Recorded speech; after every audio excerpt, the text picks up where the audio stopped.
Olá, tudo bem com você? Aqui é o pastor Rogério falando e eu queria refletir um pouquinho com você hoje sobre tristeza.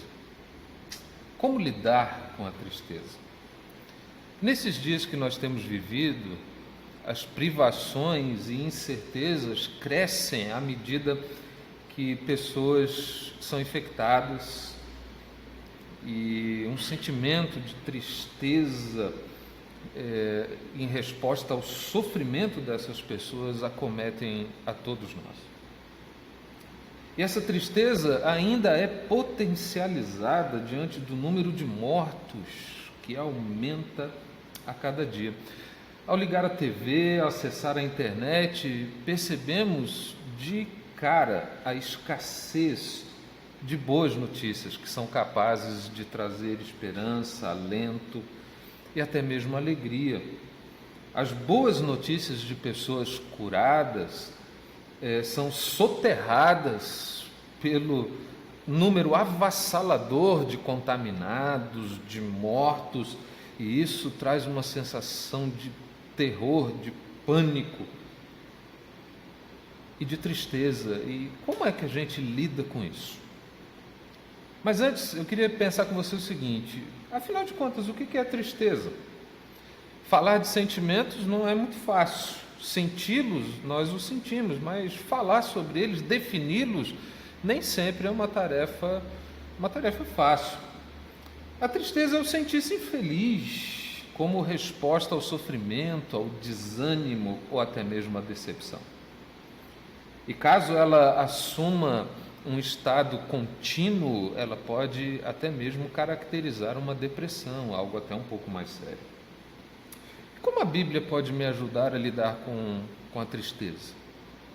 Eu quero ler com vocês Evangelho de Marcos, no capítulo 14, apenas o verso 34, que diz assim: E lhes disse: a minha alma está profundamente triste até a morte, ficai aqui e vigiai. Essas são as palavras de Jesus quando estava ali prestes a ser preso, sentenciado e encaminhado para uma morte cruel, a morte de cruz. E ele chamou seus discípulos para que estivessem com ele naquele momento de profunda dor, naquele momento de profunda tristeza, tanto é que ele afirma que ele estava triste até a morte. E o próprio Jesus, com a sua própria experiência, pode nos ensinar como lidar com a tristeza. Em primeiro lugar, o que ele nos ensina é: não fique sozinho. Você está triste? Não fique sozinho.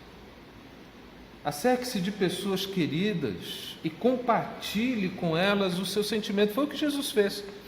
Ele cercou-se dos seus discípulos preciosos e queridos e compartilhou com eles o que ele estava sentindo. Disse para eles: olha, fiquem comigo porque eu estou triste até a morte.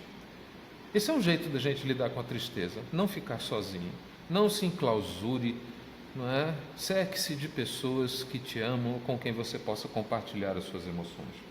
Segundo, Jesus chamou aqueles discípulos, mas ele os chamou também para que vigiassem, para que fossem orar com ele, e ele mesmo dedicou um tempo de oração. Então, ore.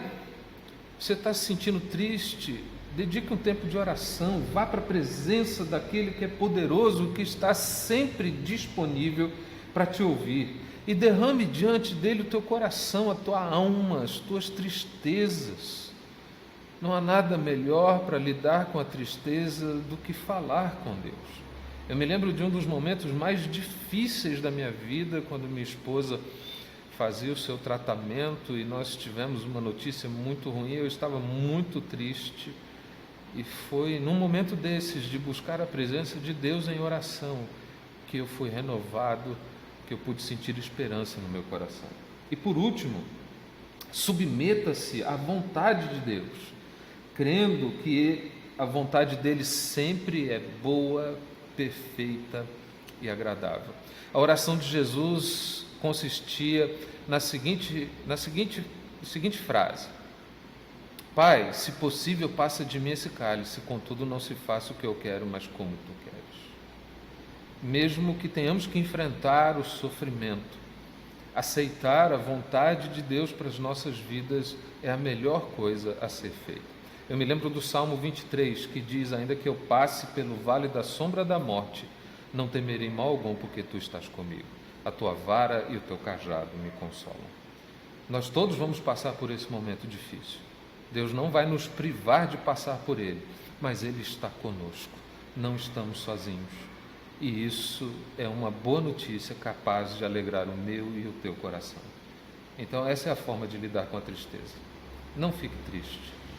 Deus está contigo e existem pessoas que te amam e que também se importam com você. Que Deus te abençoe.